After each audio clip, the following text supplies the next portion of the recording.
Episode 170 Above Ground Podcast. Train kept a rollin' with Andrew Leece. Disclaimer. The hosts of this podcast, Timothy Patrick and Will Foley, are by no means medical professionals. However, having lived experience with mental illness themselves, they have gained useful perspectives on common mental health issues that some of us struggle to overcome on a daily basis. By sharing their stories, they hope to create connection. By creating connection, they hope to help you find your purpose.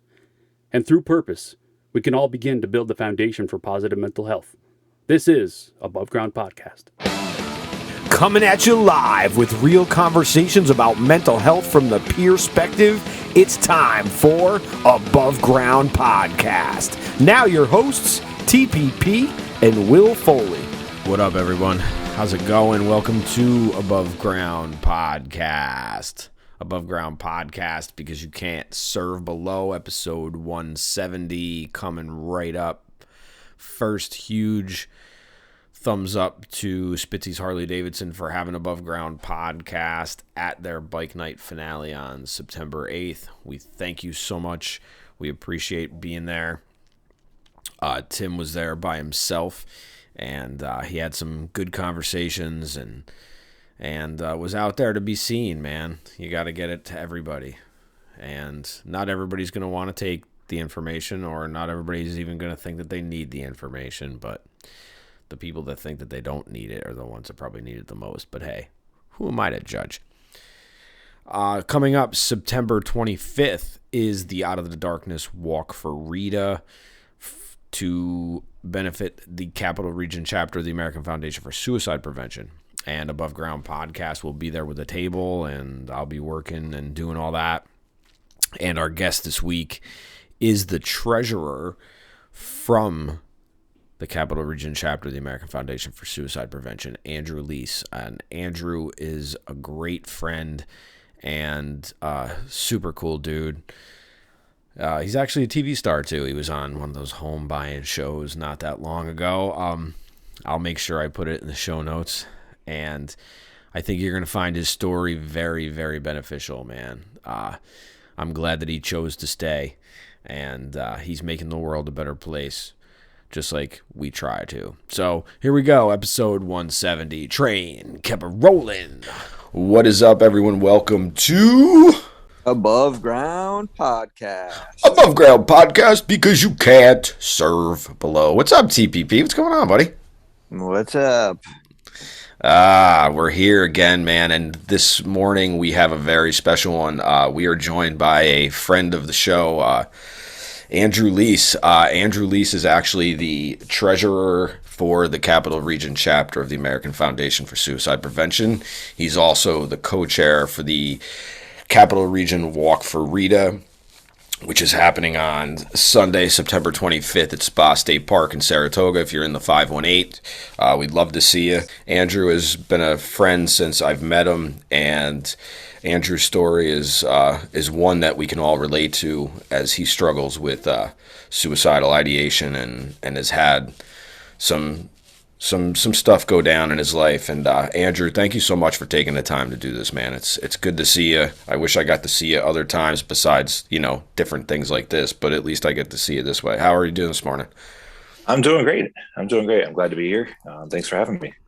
Awesome. Let's jump right in, man. I know your story myself, but we'd like you to share it with everybody that listens to us and kind of talk about how you got to the point of wanting to die, basically, and where you are now, and how that whole rainbow has happened. You know what I mean? It's kind of a long trajectory of illness to wellness.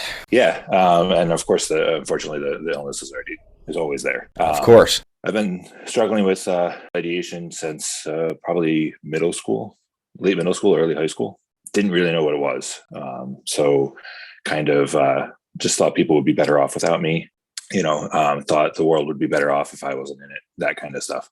Never really thought about suicide as an actual, I guess, the actual word and the actual, and actually an attempt or anything like that, but knew that it just kind of felt like everybody would be better off without me. So I didn't really know what that was until I went to the Walk for RITA. Went to the Walk for RITA. It was powerful. And I think this was 7 years ago. So I went to the Walk for RITA. At the time, the job that I was in, they were offering a free day off if we went. That was not the reason I went, but I know it's the reason a lot of people went. So I went, I saw what the walk was, and I wanted to get more involved. So that is actually how I got involved with AFSP. I talked to the person that got us set up with the walk, and she got me onto the committee. But then, and then of course, afterwards onto the board. I mentioned that because that is, AFSP is a part of my mental health journey, which is a really interesting way for me, I think. But back in, it was 5 years ago now. Yeah. So back in 2017, I had, my actual full-blown mental health crisis kind of occur. I took on a new job out in Utica, driving in an hour and 15 minutes each direction, which is therapeutic, but not for that long for me. It just hits a point where I just start thinking and getting into my own head. And that can be a dangerous place for me. So that had happened. And then I actually had, when I was younger and things really hit rough, both of my grandfathers had passed away. So in this scenario, both of my grandmothers actually had relatively major things happen. So one had a stroke and one had a hernia burst, and this was within about 2 weeks. So in a weird way, that kind of brought me back to when I was younger, kind of brought some of those feelings back, just kind of the thought of the loss of them that quickly together. At the same time, I had just had a change in medication. My medication was increased, and there was an adverse reaction to that. So all those things together, I was working for a scenic railroad out in Utica, and it was really interesting because at the time, my executive director brought her dog into work every day, and if I was clear-minded and had a clear, kind of a clear head, I would have realized exactly what was happening. But she brought her dogs. She had a therapy dog, and her therapy dog was spending probably 85 to 90% of the day with me. So clearly the dog could tell something's going on. But anyway, so with that, I, on my way home, kind of had some thoughts one day. And in a weird way, I didn't want anything to happen to anybody else, just to me. So I'm driving an hour and 15 minutes. I was essentially hoping that something would happen to my car. And then realized my car is very safe. So when I got home, I came up with a plan. And it was quick. So I went with a plan to kind of that moment of clarity in about 2 minutes. Realized what was happening, realized I had a plan, and that made it even more dangerous. So I immediately was like, oh crap, I'm in a lot of trouble. So with that, and I, with that, I ended up the next day seeing my prescriber, back to the way I was before. So kind of, pretending everything was good. My prescriber asked how everything was going on. Said everything is going good. Got to talking, and she said, hey, do you think that it's time that we go inpatient? I was like, I don't know. I've done the trainings. I know that's exactly where I am and exactly where I should be. But I was like, I don't know. So we kept talking, and finally my prescriber just said, all right, new decision. Either I need to call someone to take you, or you need to call someone to take you. The issue is if I call someone to take you, I can't guarantee it's going to be an ambulance. It may be a cop. If you call someone, it's going to be, someone and a loved one, and it's going to be a lot more comfortable. I kind of froze for a minute, and her comment to me was, Andrew, you know how this goes. And I was like, yes, but I've never been on this side. I'm fantastic with helping others, not so great with helping myself.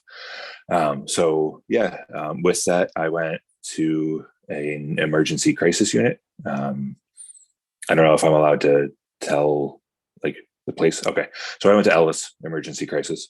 I was there and got to talking. The social worker that was there agreed with me. And this was after talking to my wife, mother-in-law, and my father.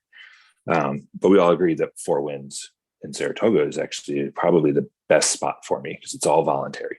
And she agreed. The social worker agreed because at Ellis as a public hospital, anyone could be on my floor, and that might not be the most therapeutic scenario for me. So the next, they actually kept me overnight at Ellis. And the next morning, we had a phone call with Four Winds. They accepted me, and I was hoping that my father would be able to bring me, but they told me, unfortunately, no, it's got to go by ambulance. So I was transported up to Four Winds. I was there for 2 weeks as an inpatient. And then after that, it was decided that I would be really good for their partial hospitalization program. So I did that for 2 weeks and then did the quote unquote step down to intensive outpatient. So it was only 3 days a week as a half day, and did that for 2 more weeks. And then finally to a point where I was back at work, able to work. But at the same time, we also realized things that needed to change. So I actually started with a new therapist as well. Prescriber was great, but the therapist, we decided a change needed to happen there. Since then, I've been using all of those tools every day. It's a struggle every day. So I believe I am what they call passively suicidal. So I don't have a plan, but it's always a thought in my head. I don't see that changing anytime soon, if ever. I don't want to say that I'm okay with that, but I've come to peace with that, and understand that every morning I wake up and I'm going to need to use some of my tools to actually get up and start my day. And some days it's easier than others. But at this point, I'm doing the best that I've done in probably a decade. So I'm doing well. I realize the things that need to change and work to change on those things. So I actually started a new job just a few months ago. And that has been a huge change for me. And it's been a huge benefit for me because my mental health is a huge part of that. So they want to make sure that I'm okay. They want to make sure that my family is okay. If I need to leave for something for my family, they're fine with it. To the point where actually the other day I left to bring my dog to the vet. So, I mean, it's not just family, but it's what I consider family. My wife and I don't have kids. We just have our dogs. They're my kids. But having a manager and people that understand that around me is really been huge for me. But I've realized the changes that I need to make, and I've been making those changes. And I'm happy to say now I'm at a really good point right now where I'm just relatively, I don't want to say happy, but what I can get, the closest I can get to happy, at least so far. So yeah, it's been a good turnaround, and quick, I think, too, which is kind of scary to me, but also exciting. It's not 5 years is not always I know that there's no timeline for these things, but 5 years, it feels quick to me, but that's okay. I mean, like I said, no timeline, and I try to keep that in mind the best that I can. So, wow, Andrew, I gotta first thank you for sharing that with us. But I want to go back because I don't want to forget to ask this question. If you're willing, would you share the medication that you were on at the time? Yeah. So at the time I was on Prozac. So they upgraded me. They kind of doubled my dose at the time, and I just had an adverse reaction, and it happens. It's nothing against the medication. It worked wonderful at the lower level for a while. But then when things really started to get more intense, unfortunately, they increased it, and it just didn't have the right kind of reaction for me.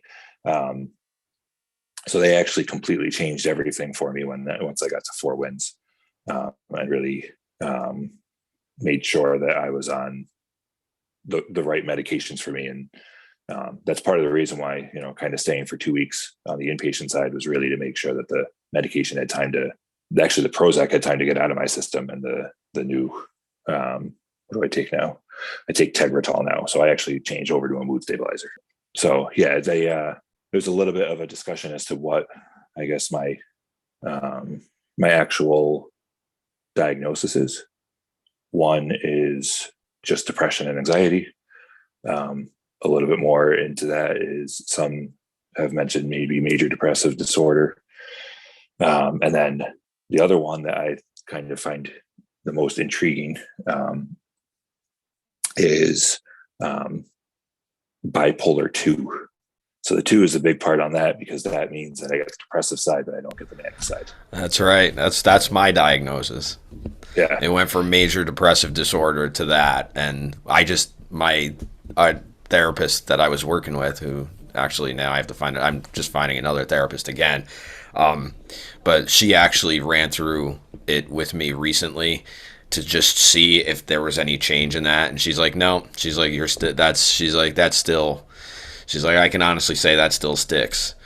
Yeah. And a lot of people, because I've had a lot of conversations with people, because when people hear the words bipolar, they all automatically think it's the manic part of it, because that's what everybody knows about. Everybody knows about the mania and what people do when they're in crisis or having an episode or whatever it is. But what the difference with the bipolar 2 is that you operate at a baseline depression. Right. And that cycle lasts way longer. You'll get a little bit of mania that'll last a day. I know for me, sometimes it'll last a day or two, and then it's almost like being on a roller coaster. And when you come over the top, it's just right down. Yep, and it feels like it never ends. No, thank you. Thank you so much for sharing that with us, man, and thank you for putting yourself out there. But I know Tim's probably thinking this already, but I'm gonna say it before he does. For you to be able to recognize all of that and have to make the call yourself, and everything takes so much strength that I think everybody needs to hear that. It is a show of the most ultimate strength to say, I'm not doing well, I need help. And I struggle with the 2, man, because when you're a person that usually is the doer, it's hard. It's hard to ask for help, and even asking for help and then accepting it is a completely different thing too. Absolutely, and I appreciate that. You just gave me chills. Dude, I got chills too, man. It's all good. It's all good. I love you, man. Andrew, I will say this: Andrew is one of the coolest guys ever. He's about 6'8", so if you're at the RITA walk and you need to find someone, you'll be able to see Andrew above all of us. 6'8", you're shortchanging me. I know. Are you 7 foot? I'm 7'2". Are you really? Wow. My God, dude. Yeah. Okay. Well, I'm looking up at everybody anyway, so. But yeah, thank you. I appreciate that. I really do. And I can't stress enough the friendships that you make in these weird situations. And I say that because I consider Will to be one of my close friends, and especially when it comes to this stuff. And that's kind of how we've bonded. We've bonded over other things as well, but the main bond is kind of as Will has said, riding the struggle bus. And that's been fantastic. I've bonded with, I still have some good friends from when I was, in treatment at Four Winds, which is, it's a weird place to make friends. I love them. What year were you there? I was there in 2017. What year were you there? I'd have to look. Was it 16? No, it was 17, I think. Was it? Because I'm trying to think of when I ran into you. Was that 18 or 19? It was either at the end of 17 or the very beginning of 18. I'd have to look. Okay. I was September. Okay. And I remember that specifically because of the walk. I was helping out with the walk for RITA. I did the weirdest thing, in my opinion. Realize that looking back on it now, not the smartest thing to do, but at the same time, one of the greatest things I could have done in a weird way. I got out of inpatient on Wednesday. Yeah. So on Wednesday, I got out of inpatient, and on Sunday was the walk, and I went. Dude, there's nothing like throwing yourself right into the coal furnace of the train, man. Holy crap! Yeah, really? Yeah. That's my wife. Wow. Yeah, my wife and I made a plan. to essentially have an exit strategy. So we parked inside the park. You know, we knew it would cost us $8 or something like that at the time. But at least if I knew exactly where we could park, because I know that park well from planning the walk route. I knew exactly where we could park, where we could, any part of the walk route we could get out easily. So if it became too much, we were just out. I made sure my wife knew that she had to tell me as well. Like, she had to be a part of that. If she felt it was too much for me, we had to go. But it was one of the greatest things I could have done. I came in, and the first person I saw was Katie. At the time, she was the board chair. Yeah. Good old Kate. We love Katie. Katie was on the podcast before, man. Awesome. She had a really intense story, man. Yeah. And one of the greatest things that could have happened there is she gave me just a huge hug, and just said, "I'm glad you're still here." And it was the first time someone had said that to me. And it was the weirdest and greatest feeling that I could have had at the time, because, from there, the next people I saw were it was the board, and it was the walk committee, and they all did the same. I think the next person I saw was Sally, from the walk committee. I know, Will, Sally. Yes, I know Sally very well. She's part of the original RITAs, man. Like, she, that's quite the story too. It really is. And she gave me a huge hug, and I don't think anyone, don't tell my wife this, but I don't think anyone gives better hugs than Sally. I'll edit that one out then. That's kind of like Dan's mother-in-law, I'll call her. She's a good hugger too. Oh yeah. Oh, that's right. Yeah. Yeah. So Sally might have a run for her money. Yeah. But yeah, I mean, and that was absolutely fantastic. We ended up actually doing the full walk. My mother-in-law basically said, we're just gonna, usually my in-laws are there with me. So my team is really mostly them, just because most of my family is not in the area. So with that, she, my mother-in-law made the call essentially for the rest of the family that just me and Brittany, my wife, were going to go, and nobody else. That way it wasn't too overwhelming on that side as well. My wife's mother-in-law, has been probably one of my best supports through all of it. It's really interesting because she's got a different kind of spin on it. So she's got that kind of kick you in the pants, let's get going, enough is enough kind of mentality at times. And it's exactly what you need sometimes. I mean, definitely not all the time. I know when I need to call her and when I need to call somebody else. But yeah, I mean, she's very nurturing as well. But yeah, it's just kind of that, even to the point where, if when I see her, she asks how I'm doing. I'm like, oh, I'm doing all right. Like, why are you doing? Why only all right? Like, what's, So yeah. But no, she's been fantastic. I didn't realize the support I had until everything happened. One of the most memorable things is I called each of my siblings. So I live in the Schenectady area, I guess, just outside of Schenectady. My brother lives outside of Syracuse. I have a sister in Newtown, and I have a sister in London, or just outside of London. So we're everywhere. It was one of those kind of scenarios where you kind of hit, and I just called each one of them individually. And it's something that I've always known, and we all know, but we just don't say it. But at the end of every single call, each one of them just stopped and paused and was like, look, Andy, like, I love you. And that was so emotional, actually. I know that, but hearing them say it is different. You know what I mean? And it's just one of those things. And it's to the point now where, that kind of happens every single time now. We have group calls thanks to COVID. We decided to do weekly group calls. And at the end of every single call, it's, hey, love you guys. Like, we say it every time we can now, because we understand, mental health affects all of us. We all suffer from that depression as well, and anxiety as well. And yeah, just something as small as that can kind of go a long way. I know Tim wants to add something, but I want to stress that everyone has mental health. Not everyone has mental illness. And that's the thing. Like, I think, because again, like you just said, we don't talk about these things, or we don't. And again, during your struggles when you were younger, you couldn't talk about it because you didn't know how to talk about it. Was that part of the issue, or did you always know that it was something more serious? I think that was definitely part of the issue. I think my mom knew it was more serious. She did bring me to a counselor, and at that time, she brought me to a counselor because of something specific that I said to her.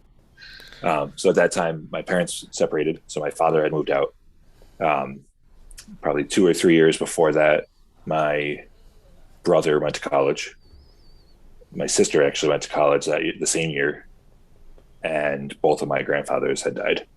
So apparently I turned to my mother and said, why is everybody leaving me? So that's where she the red flag hit for her. Because my mother has her struggles with mental health as well. So I was gonna ask that. Yeah, I was gonna ask if there was any correlation in the family, because usually there's someone, whether it's a grandfather, great grandfather, as we all know. And I didn't mean to cut you off, but I wanted to stress this. It's never just one thing. A lot of people think it's one thing, but it's never one thing. It's usually a cascade of items that happen or experiences that, and a lot of it comes from you have experiences in the past that have shaped the way you think about yourself, and then all of a sudden you see the repeat effect of this, and it's a cycle, and it goes through, and then all of a sudden you're stuck in this mode again of, oh my gosh, this is happening to me again. What the fuck is going on? And then it cascades, and then all you need is for that Jenga block to be pulled out for the whole fucking thing to come down. Absolutely. And I think the weirdest part for me as well is that I tried to protect everyone around me. I never lost my compassion for other people, just myself. And that's a weird feeling to have, and it's a weird thing to say, But I mean, I thought I was protecting my wife. I didn't tell her 100% what was going on. So she knew that I was struggling with my depression, but it wasn't until we went to, until she met me at Alice Crisis that it kind of realized, oh, this is much worse. But no, you're absolutely right. I think, I know that I have aunts and uncles that struggle with it. There's only one of my siblings. I have, one of my sisters has not been treated for it. Everybody else has been treated for something. And usually it's a form of anxiety as well as a form of depression. What's painful, I think, is I can see it in others, and that's tough because I can see it in other family members. That can definitely be, it's I don't know, it's kind of surreal, when people say, I can see myself in, whoever, like, yeah, but I see myself in that person in a very different way. Wow. And that's Andrew, when you had mentioned just a minute ago about your wife, and like you didn't want to tell her, or for anybody that's close, you have that doubt or whatever that is inside of you that doesn't want to maybe place the burden on somebody, or looking back on it now, what can you say about that? Oh, I was 100% wrong. So back at that time, the only person I would say that I was really fully open with about my mental health was my prescriber. I was seeing my therapist. It was more of a conversation than it was therapy. So that was one of the biggest issues I had, was that I didn't have any coping skills.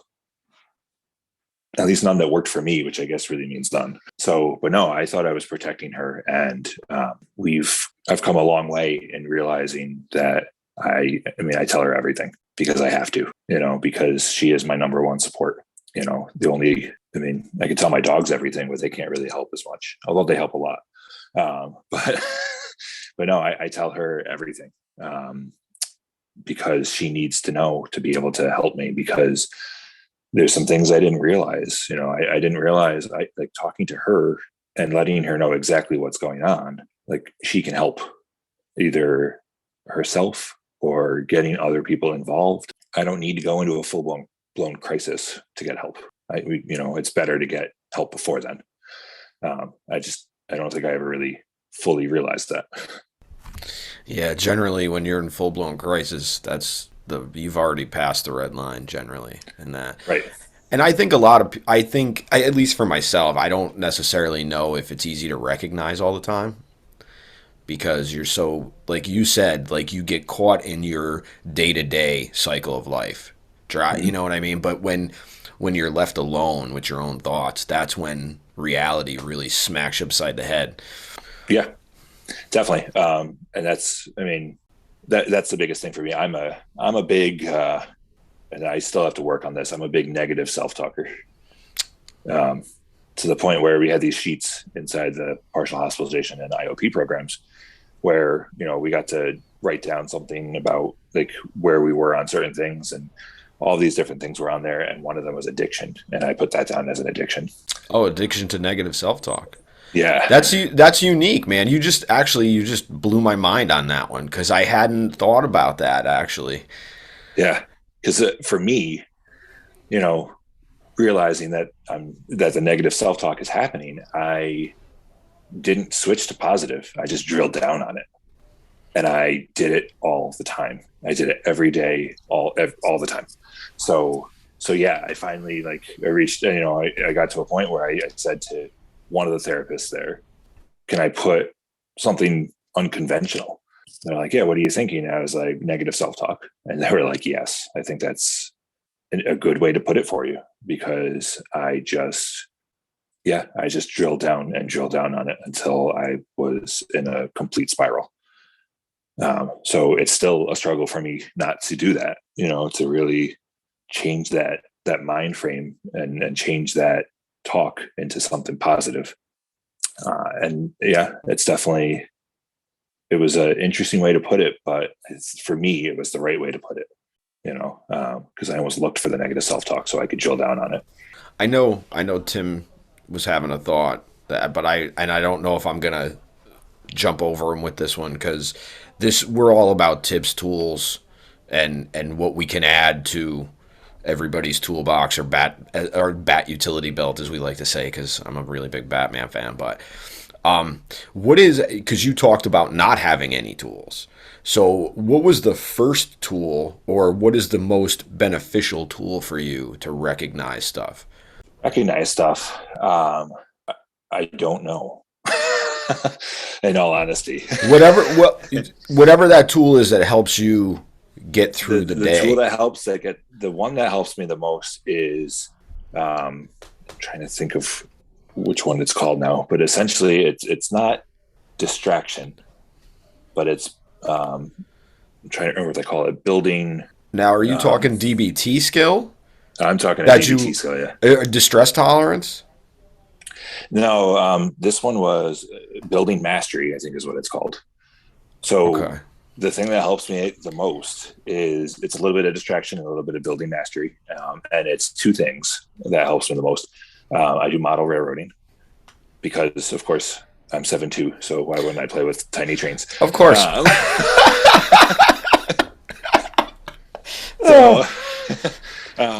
But no, I do quite a bit with that. So right now I'm big into researching the area that I'm trying to model. Because I'm trying to do something kind of weird. But I'm trying to take an old rail line and pretend that it's still there like today, or in this case in like 2012. So I'm doing a lot of research on that line as to what was on that line and that kind of stuff. And I dive full on into that. It's incredible what people who do this stuff, because my wife's uncle is a model railroader himself, and we've had conversations about this, man. And it's amazing that we don't think about our hobbies as tools, because they really are tools, man. And there's nothing wrong with distraction. Sometimes you need to distract yourself, but it's when you distract yourself to the point of ignorance is when we run into trouble. Right. And that's why this works. Yeah. And that's why this works so well for me, because I'm able to, it's building mastery. It's kind of reframing my brain to learn something else. You know what I mean? To try to, to learn something other than, you know, the negative self-talk. I think being creative is something that isn't talked about enough. You know, just like Will said with the hobbies, I've said a hobby from day one. If you find something that that brings you joy, that that, you know, maybe it's not something that you can do all the time, or that you spend a day doing it, but one thing, just find that one thing, you know, whether Absolutely. it's coin collecting or building, you know, railroads. You know what I mean? It's like you said, it kind of is a distraction in a way. It's a positive distraction, though. It's utilizing different parts of your brain and focusing on being creative and mastering something. Right. Absolutely. And you're right. I think creativity is very underrated as a tool in this kind of in mental health, because there's so many different things. And I think, and Will, for you, is music a good? I would say this, music has a benefit for sure, but it also has a negative too, because music has a different connotation for me. Okay. The one thing that really helps me is just taking a walk, like being outside, taking a walk. And I love music, don't get me wrong, but the problem is the creative part of me fights with the part of me that just enjoys listening to music. And recently I've really enjoyed listening to music. Like, I'm listening to a lot of different stuff now, which I wasn't before. And I'm starting to realize that I can use other types and forms of music at certain times, and I can't withstand some of it at certain times. Because I'm a huge death metal, black metal fan, or I've become a black metal fan over the years, but it's like that kind of music has a certain place where it doesn't work for me at other times. So, and that's taken me a long time to get to. Yeah. And Tim's a motorcycle guy. So, and that's one thing that I lack now, because I rode for a long time.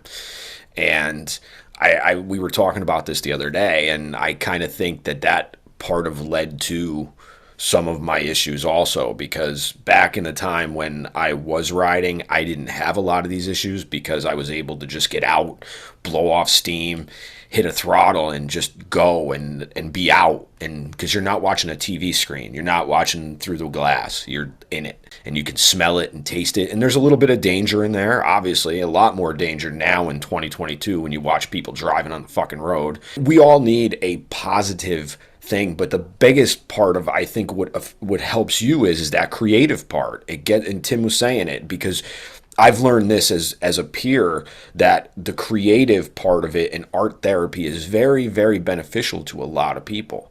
Mm-hmm. And a lot of people don't equate creating art or poetry or any of that stuff to actually helping your mental health. Yeah. I completely, and I agree. I mean, I can see the side with music as well. You know, there's certain songs that I know and certain artists that I know I need to stay away from when I'm having a tough time. Sure, because they can drill the negative into you, because you have experiences to those songs. Mm-hmm. You have stories that you tell yourself to those songs, and it's... No, you're absolutely right. And recently my siblings together on a Spotify kind of put together a group where our music all kind of hits. And it's one of the greatest and sometimes funniest. But one of the things on there is I made the comment, my sister Bethany doesn't have Spotify, so she can't join it. And I took a screenshot and I was like, it's okay. It sounds pretty depressing. When you look, there's a song called, like Ultimate Loser. There's one called Please Don't Die. And then there's one that's called, The Hazards of Love. And I was like, this is like every other song just sounded really depressing just off the name. But at the same time, my sister, Meredith, has a young boy. He is 16 or 17 months now. Trying to remember. Half of the music that comes on from her is, Beauty and the Beast as like a instrumental. So I'll be working and listening to it, and I'm like, well, this works pretty well because I'm about to fall asleep at my desk. I had the thought that binaural beats would only work for you with the headphones, because that's what everybody says, and that's what all people who put those out say they're best used with the headphones. But my acupuncturist actually will put that playlist on when you're laying on the table with the needles in you. And I've started to create playlists at work just to have that kind of stuff, because now I have to use a little bit of creativity now, which I wasn't able to use before. So I have to come up with some other avenues. So it's awesome. Yeah, that definitely that you have that. Yeah, it's and it's another thing that, just brings my siblings even closer. I think we were close beforehand, but I don't think we realized, like, we would do individual phone calls with each other. But I actually find that to be a big thing. That phone call was probably it's one of the best things for me personally that has come out of COVID. And it's one of the things that has helped me the most as to, during COVID, not spiraling in fear. I was even in a group specifically about working at home through COVID. That's, because that was a real concern for me, was that working from home, not seeing other people other than my wife. I love my wife, but, it did get to a point where I told her, I love you, but I want to see other people.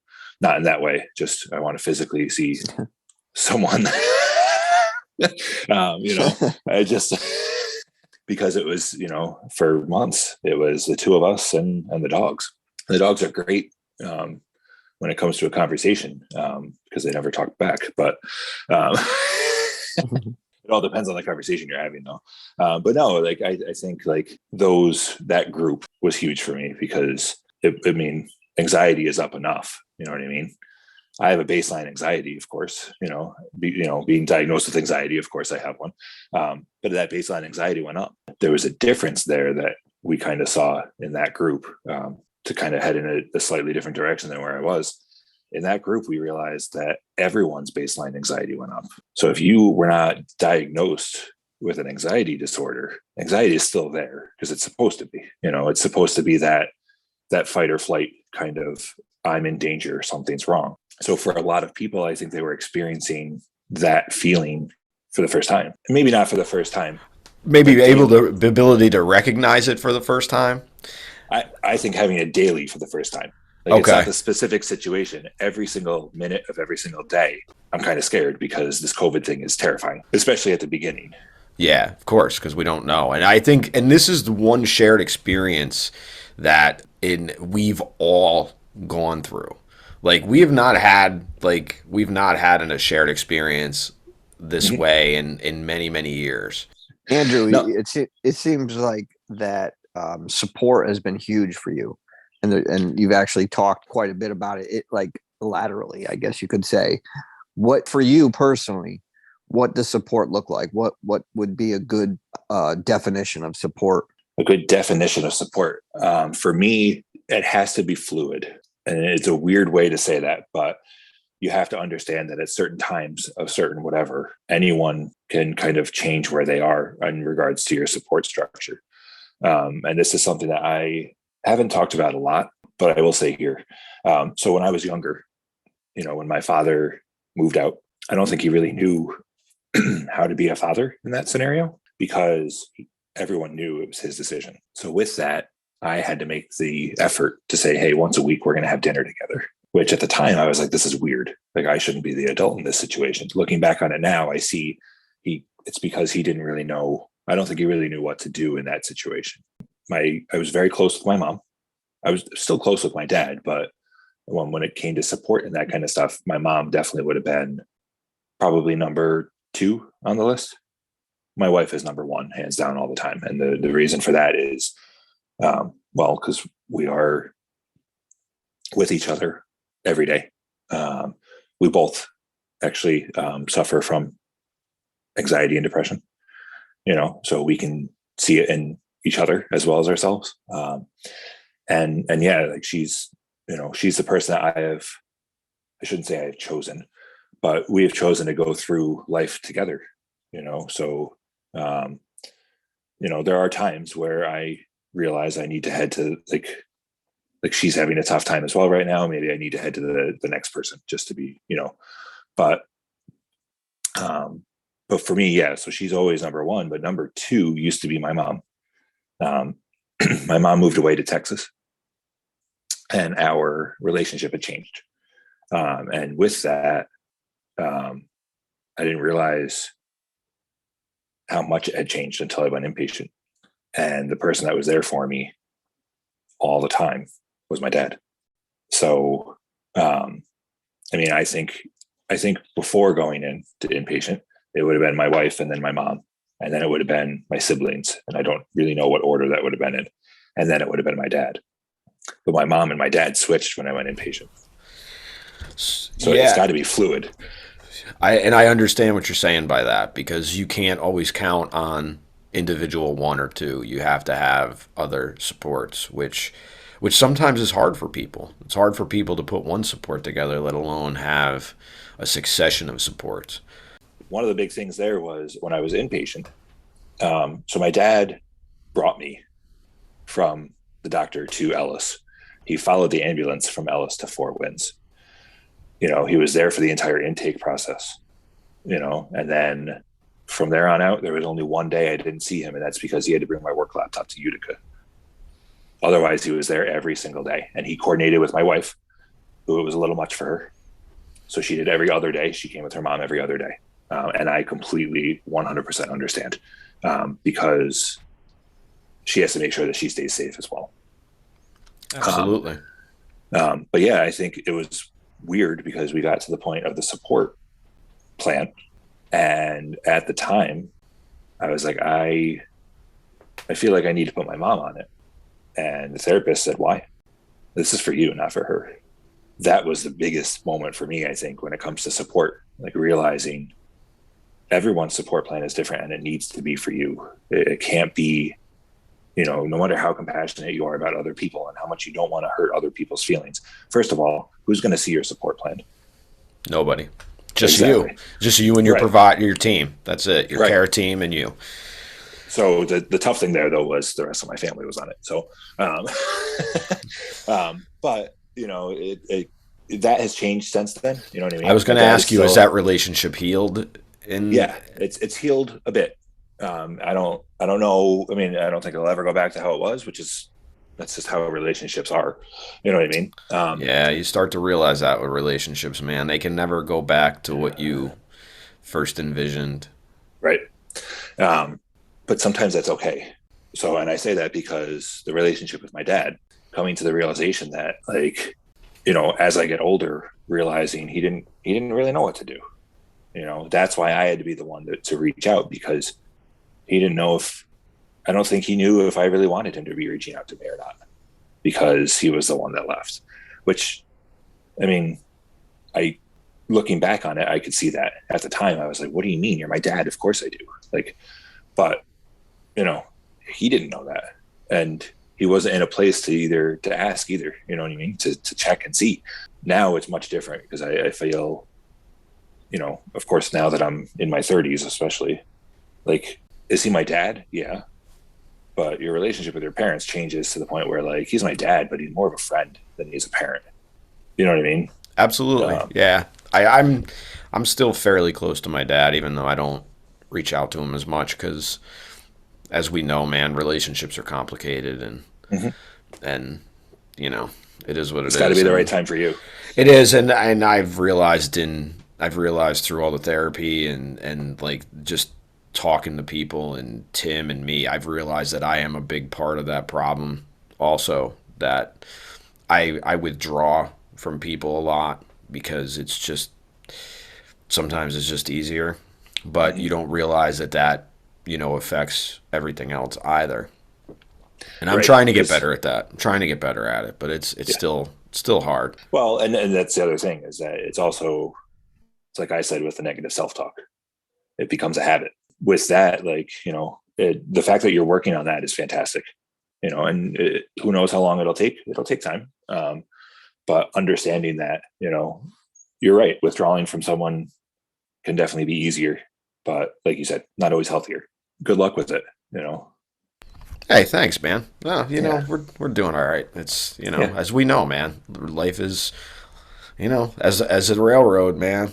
You know, you go through one town to the next, one railroad crossing over the next, and not every trip is gonna, you know, be the same. So the best thing to do is to, like, you know, kind of go with the theme and make a plan. You know, you mentioned earlier about having an escape plan, so to speak, at, you know, back at RITA, and I've done that. I've actually done that before I knew I was doing it. I would actually like live my life that way. And in the beginning, I looked at it as a negative thing because I'm like, oh man, I'm always so anxious. Why do I have to blah, blah, blah, and like come down on myself? And now I'm just like, well, hey, it is what it is, right? We have to accept it and go, if this is what I have to do to be able to go to this event or to do this, then so be it. Yeah.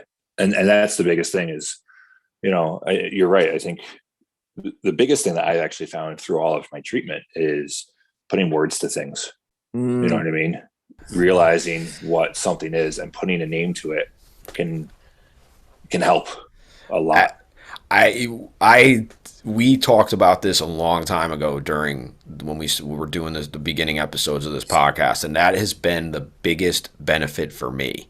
And I'm going to share this, and I share this everywhere. I actually just printed a bunch of these out for work. And Byron Katie, the author, has a book, and her website is, I think it's thework.com, I think it is. But she has one of the most extensive lists of positive and negative emotions there is, and I'll share the PDF in this, the link to the PDF in the show notes for this. We don't realize what not being able to communicate how we feel does to ourselves, because you said you're addicted to negative self-talk. You're a negative Nelly who just keeps plunging it down on himself until it's just so overwhelming. But because you didn't have the language to speak. And again, we're only taught like the 6-7 basic emotions. But yet it's never those. Yes, okay, those are a good start, but it's never just anger. It's always like 2 layers deeper, or maybe even the onion gets a little deeper than that. Yeah, and that's you're absolutely right there. It's one of those putting words to feelings. I wasn't able to work on negative self-talk until I realized that's what it was, and putting that word to it now means, okay, I have something that I can work towards, or I guess against in that scenario. But it's also, words like things like understanding that I am passively suicidal, and using things like there's a difference between passively and actively, and there's a huge difference. And, the risk, of course, goes astronomical in that scenario, going from passively to actively. And I don't know, something we don't talk about enough actually is that I tried to do a little video on it a while ago to bring it up, to start the conversation on it, because as you say, I think there's a lot of us out there walking around with passive ideations. I'm trying to think of the best way to say what I'm trying to think here. Passively suicidal it's not good, but some of us just live with it. Right. And some of us don't, some of us just have to live with it. Actively suicidal, nobody can live with that. And that's the full-blown crisis. That's the, maybe we could look at it as the passive is not necessarily good, but it's not necessarily bad either. Right. It's just there. It's just thoughts. And I think the thoughts that we place on top of that are what determines it and what can be considered more of a bad or a negative, a positive. Like I have these thoughts. All right. Oh, I shouldn't be having these thoughts. And these thoughts are bad. And then you start, then that's that snowball effect. And you're going to be, the negative talk is going to be in full effect before the snowman's built. Yeah. And that's actually, I'm glad that you actually say that, because that was actually one of the biggest things for me when I went inpatient. For the first 2 or 3 days, my biggest struggle being inpatient was, how can I be thinking about suicide when I preach suicide prevention? How can I be considering this? Like you know what I mean? Like really, and of course, negative self-talk again. Kind of drilled down on that. And that's the thing. And I don't know what it is that we do. Maybe it's a society thing or what, but we put, like you just did, like we put we put ourselves in groups, or we put people in groups like, hey, I do this. Like I've never been on the other side, but at the same time, yeah, you know what you do, but you're also human, just as if your therapist who went through school and has their degrees and all these other things, they've studied it. but you know what? They're human. They're going to go through it, Right. And I think that's the other big thing. People don't think about that side either. Right. Like every therapist has a therapist. because every good therapist has a therapist. That's fair. That's fair. Because I can only imagine that's not how much that can weigh on you on certain things, but no, I think you're right. Like, just kind of, my thought was I shouldn't be like, well, I didn't do self-care very well at the time. I'm big into trains, working for a railroad, working with people I was the volunteer coordinator of the railroad. I'm working with people and I'm working with trains. This is my self-care. Nope. This is work. Well, that's kind of, because when you had said about the music thing for me, that's the conundrum that you have when you constantly are trying to keep yourself booked in certain things and going, and it becomes your whole encompassing thing. How long did it take you to recognize that it may not have been a positive for you? When did the honeymoon phase wear off of that? Did it, or do you think it was more just because you were struggling that the honeymoon phase passed? I'll be honest, the honeymoon phase didn't pass until well after. So it's weird to say that, but I loved that job. There was a change in management that I knew was not going to be good for my mental health. And that's why I left. That's where the honeymoon phase ended. It does go to show, man, that other individuals can make other struggles really amplified and stuff. Right. And I went back to where I had been working, and I went back there because I had been under management there that supported my mental health. So I kind of had to make that. That was not an easy decision to make, because the volunteers were awesome. I miss them all the time, because it's not like I necessarily live around them either. Being an hour and 15 minutes away from where we volunteered, or 2.5 almost, because the other one was up in, they called it Sendera, but it was something else, by Enchanted Forest Water Safari. Yeah, I know what you're talking about. Yeah, where the fun never stops, and the train rolls on. But yeah, if it was that, you know what I mean? But I knew that the management was just not a good move. So we had a general manager and then we had an executive director. The executive director left, and the general manager, I could see that the board was putting all their faith into the general manager. And that's where I went, nope. This is the primary toxic thing at the job. So I need to be out. And I've gone back to volunteer a couple of times. That person is now gone, so I can go back and volunteer more now. Unfortunately, COVID hit, so I didn't really want to, just because the big, air circulation, all that. We're looking at 1950s era cars. I don't know if air circulation was really their priority. Now when you're using coal to fire everything, no, it's not. So yeah, it was just kind of interesting that, I kind of headed back, and then I just dove more into the model railroading and that community. Even, I made some really good friends in that community because I've been open about it. And yeah, being open about it, and some people will shy away from you, or some people will, whatever. They have their thoughts, they have their feelings about it, whatever. But a lot of people, I found, have that compassion, and then, you have compassion towards somebody, and you have something that you enjoy together. It's the relationships that I've made in there have been really, really kind of lately have been really, really cool and really helpful. That's awesome, man. Getting back to the support stuff, yeah, I think fluid, and there's so many different. It's got to be a mixture of kind of, I don't want to say all walks of life, but all of your walks of life. That's a good way to put it, man. That's a good way. That's really cool the way you just stated that. Thank you. Because I think, like, for me especially, there's Andrew, there's suicide prevention Andrew, there's model railroad Andrew. In those communities, I've got Dan, I've got Will, I have you, I've got a good portion of the board and a good portion of the committee, that I can reach out to at any time. And then, model railroading, I've got, a few friends there as well.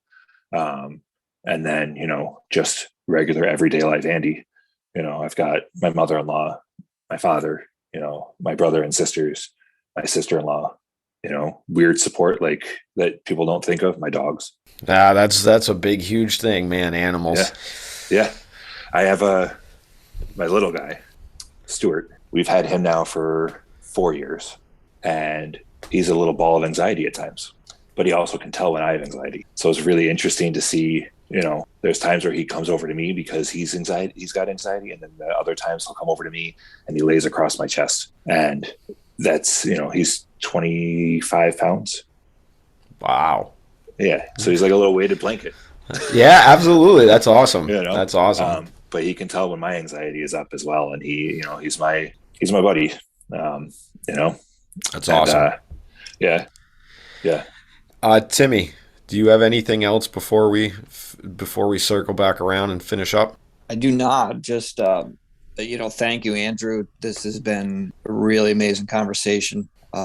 Grateful to have you here. Thank you. It's great to be on, to be honest. Yeah. I'm sorry it's taken so long to do this, man. No, not at all. I mean, I understand. I completely understand, because it would be tough to have, multiple people with similar, kind of similar. You gotta mix it up. You have to see different sides, different viewpoints, different things. So I completely understand. This is I'm not glad that we could finally do it. Yeah, this is not a story uncommon to anybody, man. This is like, we've realized this. I think at least I can only speak from my own personal experience. I've realized more now than ever that, like, we think about these things when we're a kid. The world's so big. Like, you talk about your dad leaving and stuff. We think we're the only ones going through this. And even as grown-ups, we can get caught up in that.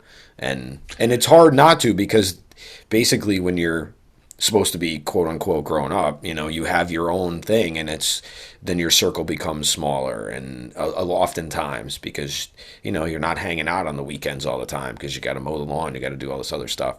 So thank you, man. And what I want to say the most is thank you for staying. Like, thank you. That's to me is again, and I cannot stress this enough, that is one of the biggest shows of personal strength there is.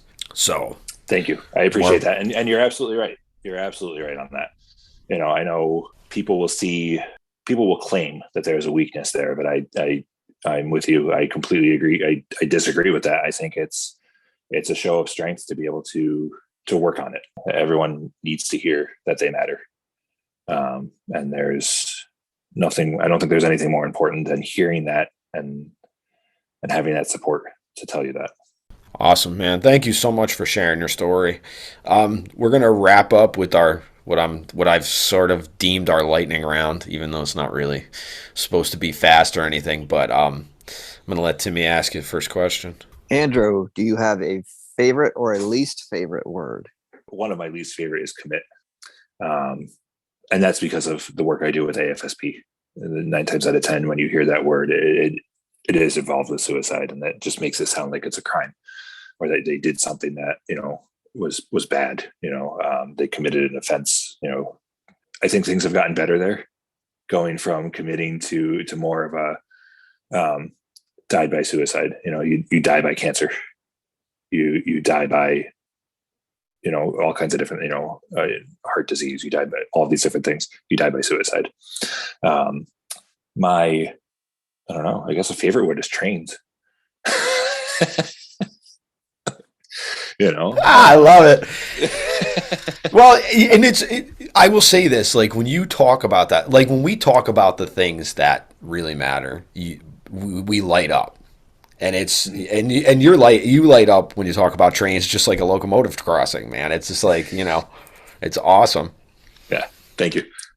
And actually, you just kind of, so we've been getting better at this as we've done this, because now we're over 3 years of doing this, which is hard to believe that we've strung 3 years together in a row of 160, 70 plus episodes by the time this comes out.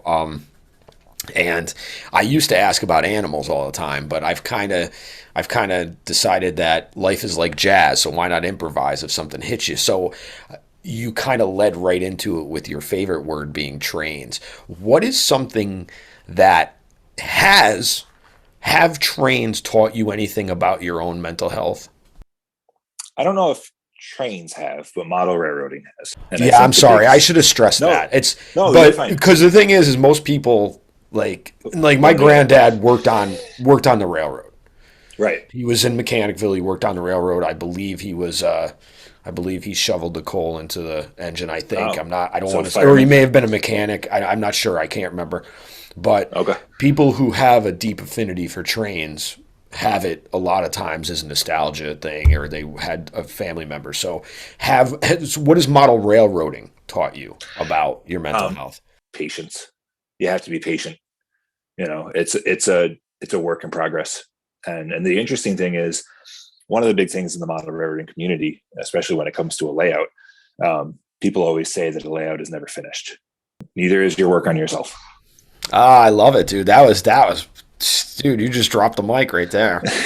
Because, and I can say this as talking to other people, that's a fact. Like, the layouts are never done, and neither are you. Because you're not the same you were 5 minutes ago. You're not the same since you began this conversation, just like neither Tim nor I are. Yeah, absolutely. So the work on yourself, it's constant. Yeah, that train keeps rolling. Yeah, definitely. So if there was something that you could do or that you would like to see done for mental health as a whole without any kind of restraint, what would it be?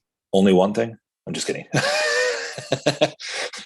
No, if you got a checklist, you can run through them because we'll have you back on. I think there's a huge checklist that needs to be done, but the top two things that come to mind right away. One is mobile crisis. I think there needs to be a lot more. I think it's coming around. I recently, probably a few months ago, I read about an incident in Troy where Rensselaer County mobile crisis came in as well. And the person had kind of boarded themselves up in their house. But the police worked with mobile crisis, talked them down, got them to come out, and then ultimately worked with them to start getting them the help that they needed instead of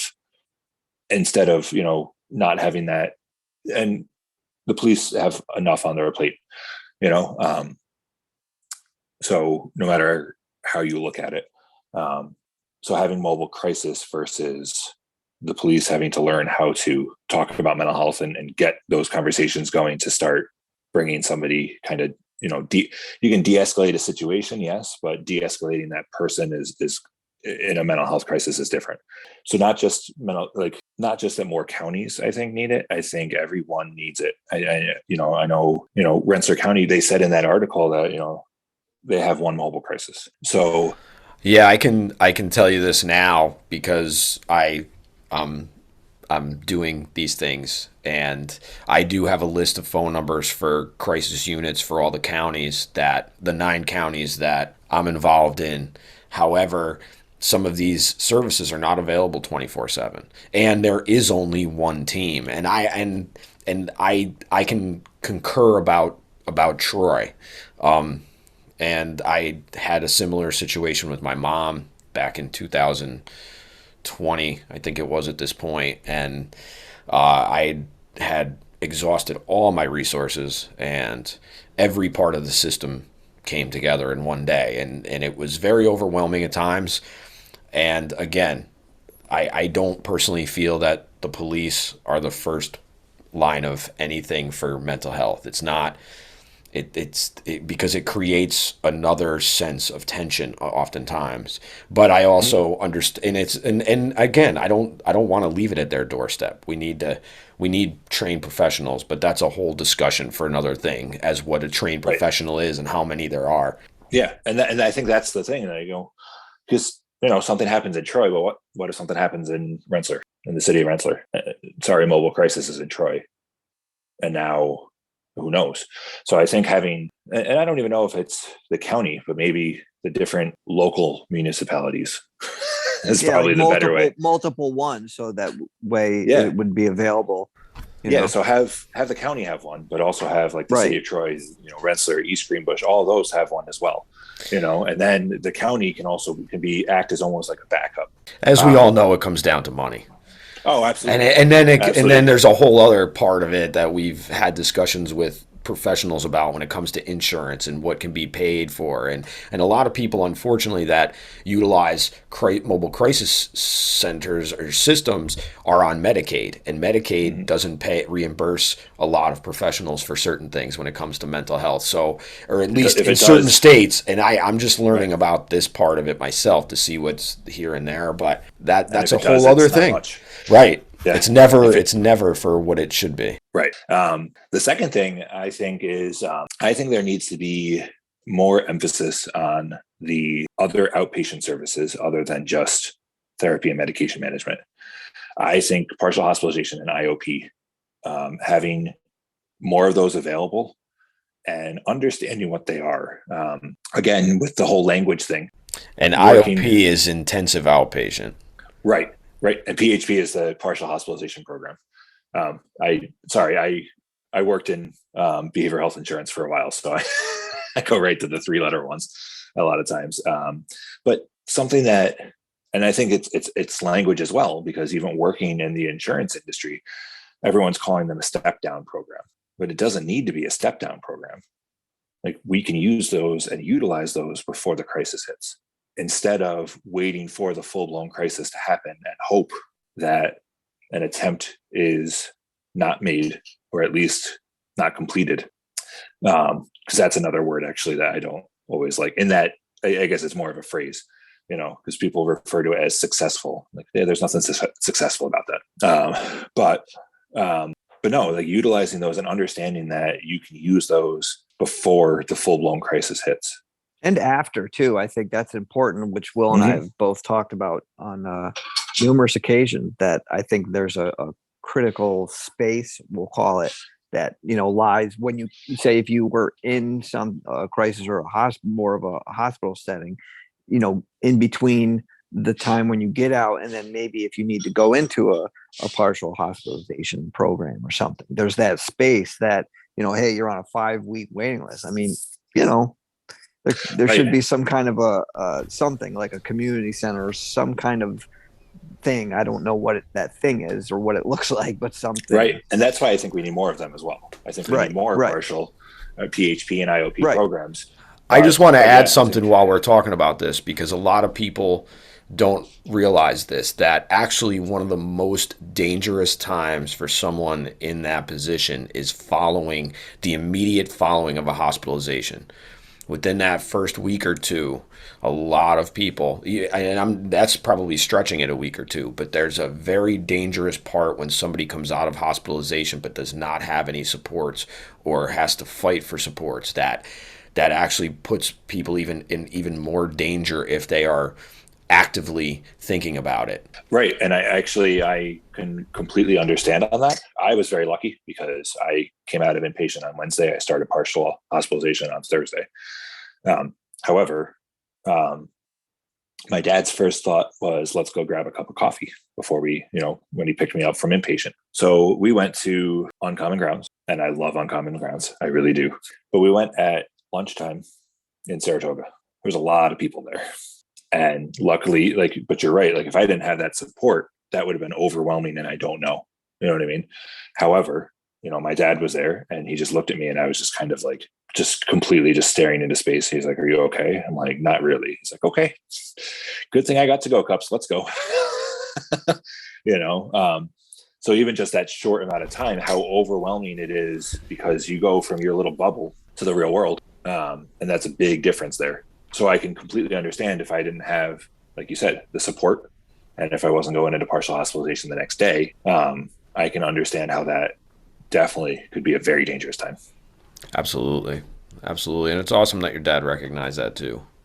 But he also recognized the fact that you needed to get back out, because that's another part with someone who's just coming out of hospitalization, is that community involvement. Because I struggled with this myself after my crisis, and when I started to gig in like 2015, I canceled gigs more times than I actually played, because I was having a really hard time with being seen and wanting to be seen. And I don't know if it was shame, fear, it was probably guilt, it was probably a lot of things wrapped up in that burrito, but it was it was something that I struggled with. So I can, I've realized that recommunitizing yourself or whatever, however you can put it into words is I don't want to say reintegration.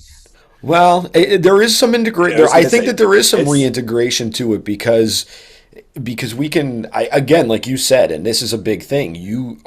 If you're in an IOP, you're literally, your whole world is that. And depending on what setting you're in, like Four Winds is a completely different setting than other places.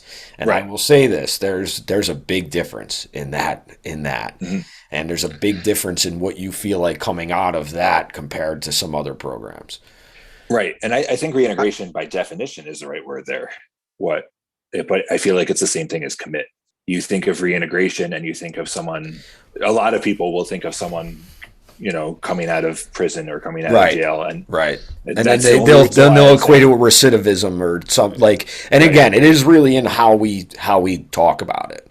It is. I think it's hard to appease everybody because I feel like you get into that kind of game, and then you're just then you forget about the cause. Like you know what I mean? Right. Like we need to focus on that, but we need to like really focus on how we're doing it.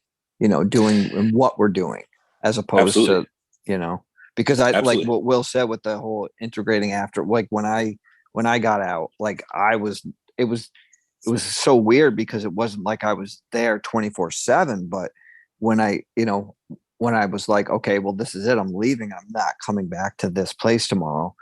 It was scary as hell. I'm not going to lie. Yeah. And I got to the point where I was like, I want to come back. Like, I want to do this every day. Right. And it's interesting because I had that too. But it was scary in different ways. So I was terrified leaving inpatient, even though I knew I was going to be back on that same campus, essentially with Four Winds the next day, but at the same time, partial hospitalization to IOP, I was terrified there, going from 5 days a week to 3 days a week, but and then like you said, going from IOP to hanging out at home for a few days and then going back to work, I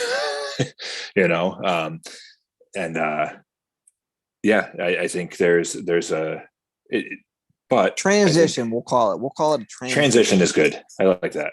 But you're right. Because even with the word commit, I cringe when I hear it on like TV shows and things like that. But if someone comes up to me and says, whoever committed, I'm not going to freak out and yell at them and correct, you know what I mean? You're right. There's a time and place to make sure that the messaging is correct, but what's more important is what you're trying to accomplish when it comes to that.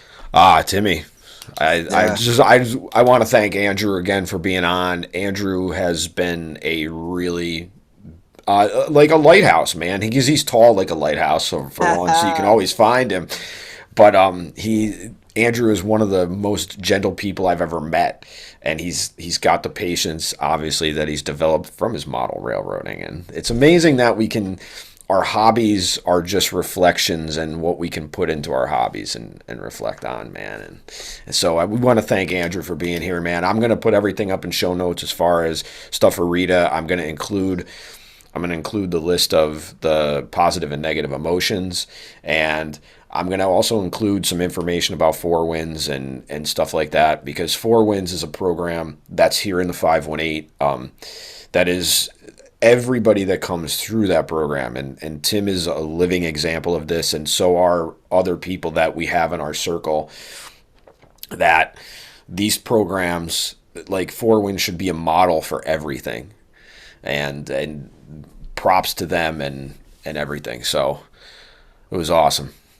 Yeah, thank you for sharing your story. It's we always say this. These are the conversations that we should be having. They're tough, and we may disagree on things or whatever, but we're talking about it, and that's what we kind of set out to do, Will and I.